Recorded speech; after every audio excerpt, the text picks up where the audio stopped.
asalaamaaleykum mbokk yi dal leen ak jàmm ci seen i xibaaru météo ñu koy tàmbalee nag saytu nawet goo xam ne jotoon nañ ko def ci fan yi weesu saytu gi nag jox ñu xibaar yi nga xam ne moom la ñu tënk ci daanaka nataal yi ngeen di gis seen kanam muy jëm nag ci wàllu tàmbalik nawet gi daanaka ci weeru mai bi ñu nekk jëm juin ak juillet li ñuy xaarandi ci ndox du ko tax a bëri daanaka dana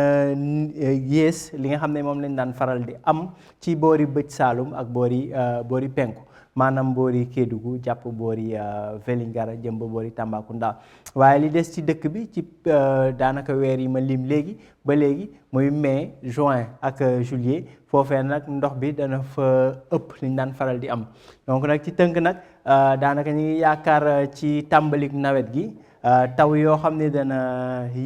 dina teel a tàmbali ci boori bëj gànnaar ak diggu réew mi jëm ba boori sow waaye nag dana xaw a yéex a tàmbali ci boori bëj Saalum rawatina boori bëj Saalum ak penku mooy maanaam boori Kédougou jàpp boori Goudiri Bakel ak Tambacounda mbokk yi nag li moo doon jëm ci wàllu saytu nawet bi bu ñu jaalee ci loolu jëm ci li nga xam ne moom la ñuy séntu ci fan yi di ñëw gis que ni asamaan si dana xaw a bëri niir lu tax muy bëri niir mooy que ni nawet gi daa tàmbali daanaka wala taw yi dañoo tàmbalee am ay taw ci boori bëj gànnaar ak penku maanaam boori Kédougou bu ñu xoolee sax ci guddik tey gi lay jëm nag ba ëllëg ci suba dañuy gis que ni danañ ami niir yoo xam ne dana mën a indi taw ci guddik tey gi la jëm nag ba ëllëg ci suba ci boori Casamance maanaam boori Ziguinchor Sédhiou Kolda jàpp Kédougou Tambacounda ak boori Bakel ak Kaffrine bu ñu xoolee nag ci fan yi weesu yëpp daanaka semaine bi weesu yëpp sax daanaka ñi ngi doon am ay taw ci boori Kédougou waaye taw yi ñu séntu nag day doon taw yu njëkk ci boori Casamance jàpp boori Kaffrine Tambacounda ak boori Bakel bu ñu xoolee di des ci dëkk bi nag asamaan si dana fa dal daanaka sax niir yi du fa tax a bëri rawatina boori bëj gànnaar ak sow température yi dana wéy di dal nag ci boori Ndakaaru ñaar fukki degré jàpp fukki degré juróom-ñeent ca boori Mbuur ak boori Ndakaaru ñaar fukki degré ak benn ba ñaar ci boori bëj gànnaar dëkk bi waaye température dana gën a kawe ci boori penku réew mi ñu ngi yaakaar ñaar fukki degré ak juróom-ñaar ca boori Kaffrine ak boori Tambacounda ñaar fukki degré ak juróom-benn ca Kolda jàpp Kédougou waaye fanweeri degré ak fanweeri degré ak ñett li ko dalee Matam jëm bu boori Bakel. ëllëg nag bu ñu xoolee seetu jaww ji ba léegi asamaan si dana xaw a dal dana ami niir waaye teewul dana dal bu baax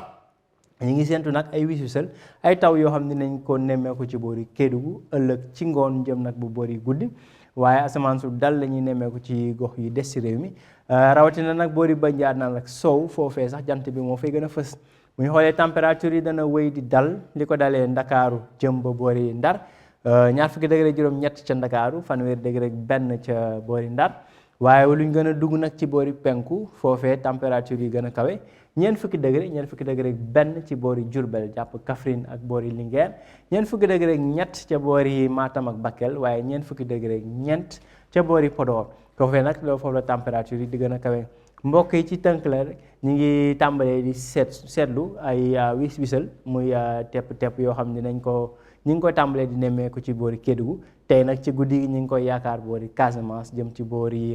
Kaffrine Tambacounda ak Bakel waaye ëllëg nag asamaan si dana xaw a gën a dal tepp yi nag dana wéy ci boori Kédougou mbokk yi li la ñu amoon ci ay xibaar di leen jox dig daje ba ëllëg ci leen xibaaru météo jërë ngeen jëf